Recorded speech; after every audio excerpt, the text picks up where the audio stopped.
Eddie the Magic Monk. Eddie the Magic Monk. Eddie the Magic Monk. Eddie the Magic Monk. Hey guys, it's Eddie the Magic Monk. Welcome to another Unity tutorial. Last lesson, we showed you guys how to make your player move. So if I press the play button and I press the W key or the S key, you can see my object is moving, but this is not really first person, is it?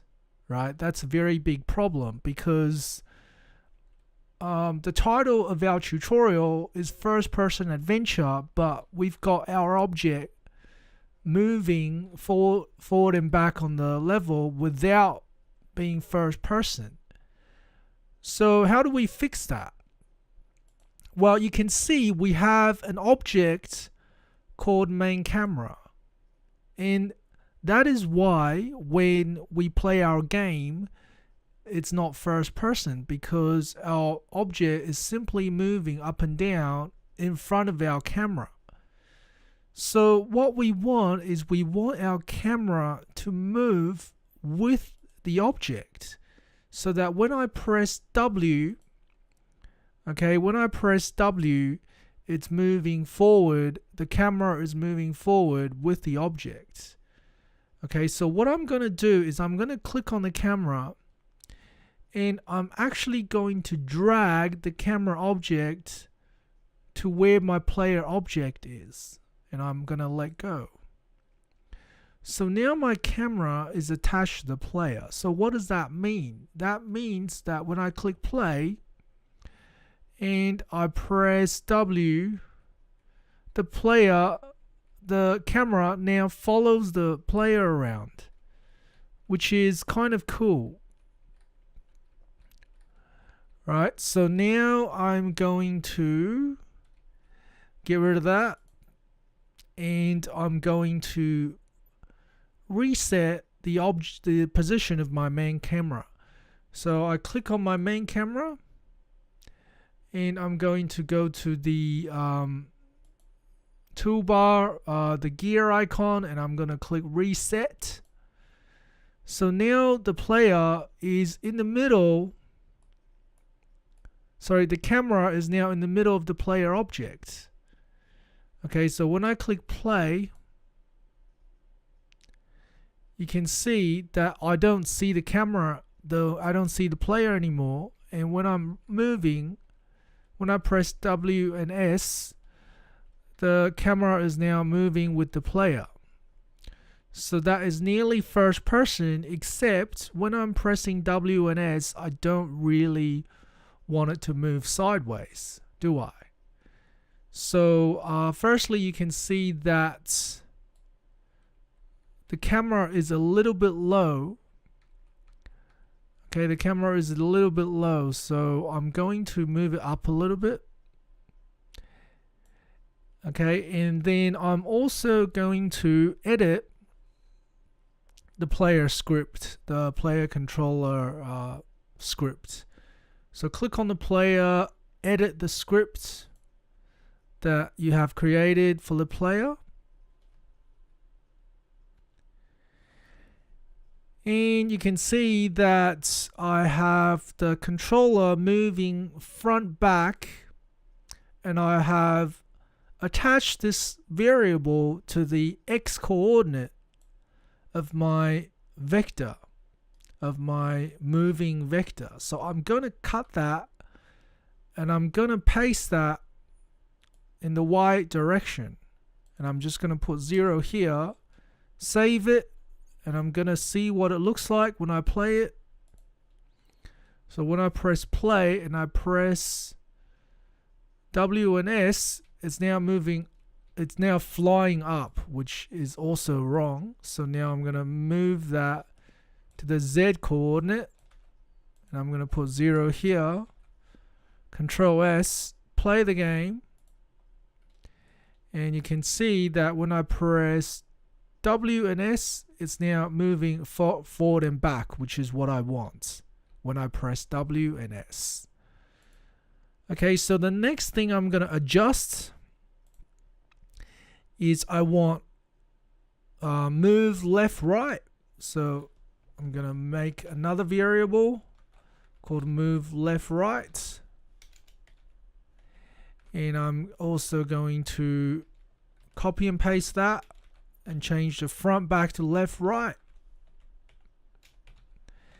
Now, what is the axis for moving horizontally? So according to Unity, if you go to edit, project settings, input, you can see that left and right is collected by the axis, horizontal axis. So let's go back and change that to horizontal with capital H. And then move left right, I can simply put that at the front where move front back used to be. So now that says move left right. So I'm going to save it. I'm going to have a look, and you can see that forward, back, left, right now is a little bit better, but it is insanely fast, isn't it? It's really fast. So now I'm going to talk about the next concept. So in order for us to slow down the object, I'm going to create what's called a public variable. So just put public float speed, and this is going to be the speed of my player. And I'm going to set an initial speed. So I'm going to save it, go back to my game, and you should see that under the player control script, a public variable now shows up with the speed. So I can just put in the number for speed here. So let's put in speed is, let's say 5. Okay, so now I'm going to apply this speed to my vector. So I can simply put here times speed, and I'm going to do that. I'm going to put times speed. Okay, so what does this do? Let's save it. Let's play the game, and you can see that when I'm moving the player, something crazy is going to happen. It moves even faster than before because the speed is too high. So you can change the speed. You can make it lower by dragging it low. So you can see that you can make it, for example, 0.38, and it'll be slower. Okay, now that's bearable. It's not as fast as before, but it's still a little bit fast. So firstly, I'm going to make the plane a little bit bigger so that I got more room to run on. Oops. And I'm also going to introduce another variable in the script. So I'm simply gonna multiply this by another variable called Time.Deltatime. And I'm going to do that here as well.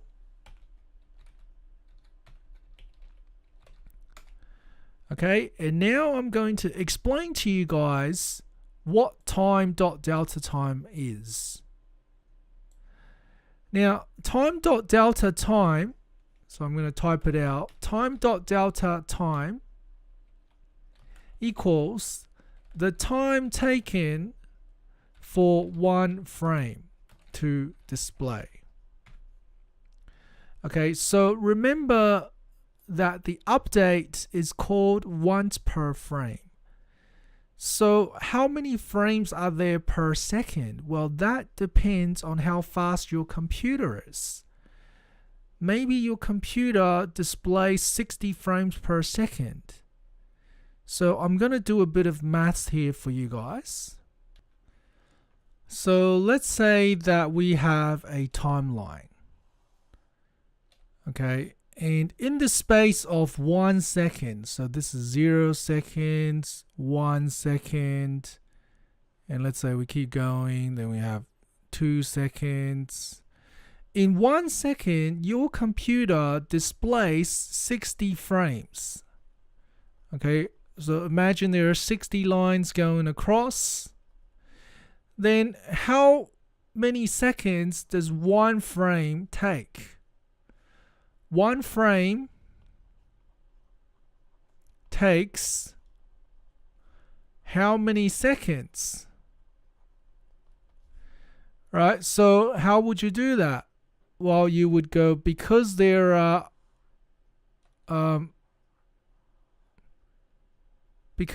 60 frames in 1 second, one frame takes 1 divided by 60 seconds.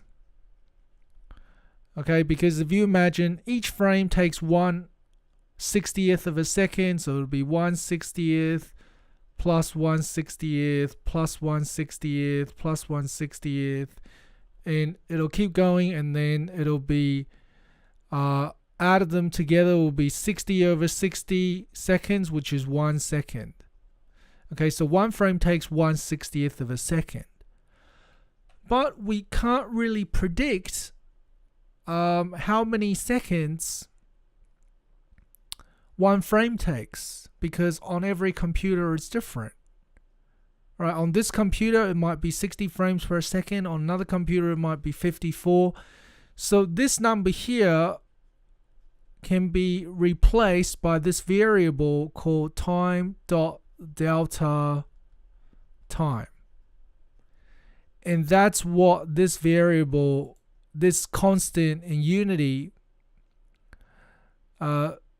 this gets the information from Unity saying the time that it took to complete the last frame. Okay, so now that we have this information, we multiply this number by the speed, and that will slow us down a lot. Okay, that will slow us down a lot, because let's say that the time is 1/60th of a second, which is what? 1 divided by 60 is 1 divided by 60 is 0.016. 0.1016 recurring, and if I multiply this by the speed, so let's say I put the speed is 5, then 5 times that will give us a very small number. So it'll be something like 0.08 or something like that. So that will give us a very small number, which makes the object run a lot slower. Okay, so that's why we need speed times time.delta-time. Now, if we look at it from a physics perspective, you guys should remember the equation. Distance divided by time equals speed. Okay, so if you rearrange that equation, it'll be speed times time equals distance. Okay, so if you have a look again at Unity, speed times time is therefore the distance of how much you're traveling. How much you're traveling. So when you press the key, move LR, okay, will then contain the number 1 when you press the left or right key. So it'll be 1 times the speed times the time, which will give you the distance that your cube is moving at. Okay, so let's say you got the speed is 5 and you got the frame rate is 0.016. Then the distance you travel would be 0.08 meters, right, in one single frame. In one single frame, you're going to travel 0.08 meters. And in Unity, 1 meter is 1 along here in the transform position. So if I move 1 meter, that's how long 1 meter is. So 0.08 is how many you would move in one single frame. You would only move by that little bit. So that's all the maths behind all of this stuff. And I can now set the speed to something bigger, and now I can play the game.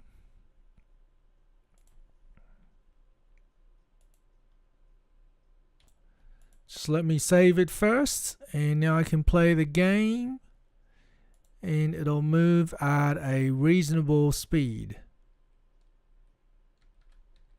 Okay, very reasonable. Okay, very smooth, very reasonable.